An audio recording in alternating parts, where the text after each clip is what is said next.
Hello again. Today we are going to continue our focus on brain health. If you remember in our bullet journaling video, we talked about how doodling is really good for our brains. And if bullet journaling wasn't quite your cup of tea, I don't want you to worry. I have another fantastic idea for you that I got to try out this past week, and I have to say it was a lot of fun. So today we are going to talk about something called Zentangle. If you've never heard of it, I'm going to read you the definition. Zentangle is a method of creating artwork by drawing simple tangles or patterns, one line at a time. Zentangle isn't just about drawing. It focuses the mind, relaxes the body, and builds confidence. Zentangle, anything is possible, one stroke at a time. So Zentangle is pretty cool because it also requires limited supplies. So most likely you already have all of these things in your home.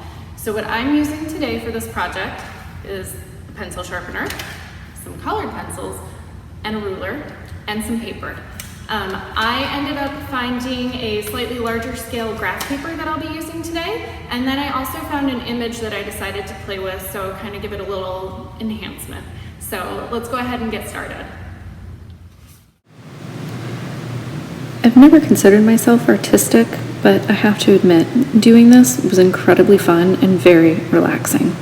I did have to look at some books for ideas to get started, and I learned that a lot of these Zentangle doodles have names. These bubbles, for instance, that I'm working on, these are called a tipple. And this next one was probably my favorite. This is called a flux. I really like it because it has a floral design look to it, and I find plants to be very relaxing. And then this next one here was probably one of the harder ones for me, but I like the geometry to it. This is called a heart rope, which I have to admit looked pretty cool once it was done. You can also block off your large squares into smaller squares if you want, and turn those into cool doodles as well. Like I said, there's no rules to what you doodle. So I've been at this for a few minutes, but as you can see, I'm getting close to the end here, and I have a bunch of squares that don't look anything like each other, and I have to say, I'm pretty happy with the way it's turned out. I found this cute bird and I got it all cut out, and then decided I wanted to make some smaller squares within his wing here. So I'm just going to use my ruler, and I'm simply going to block it off by adding some lines. And I'm not getting too particular with this because, again, I'm just a beginner, so we're just here to have fun.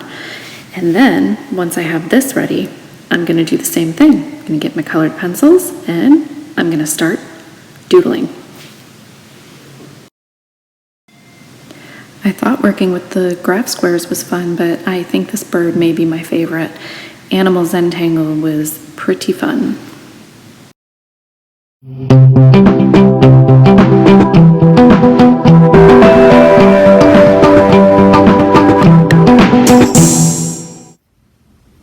Okay, Zentangle. Easy, relaxing, healthy for our brains. If you want some more pointers, please don't hesitate to contact us. We'd be happy to help you get a hold of a few books that can kind of get you started in the process. Especially if you're like me and you're kind of a beginning doodler, it was nice to look at and have some new ideas. And I'm also going to leave you with another quote today. This time it's from Maya Angelou, and it basically says, you can't use up creativity. The more you use it, the more you have. So there you go. Get doodling, Mulberry.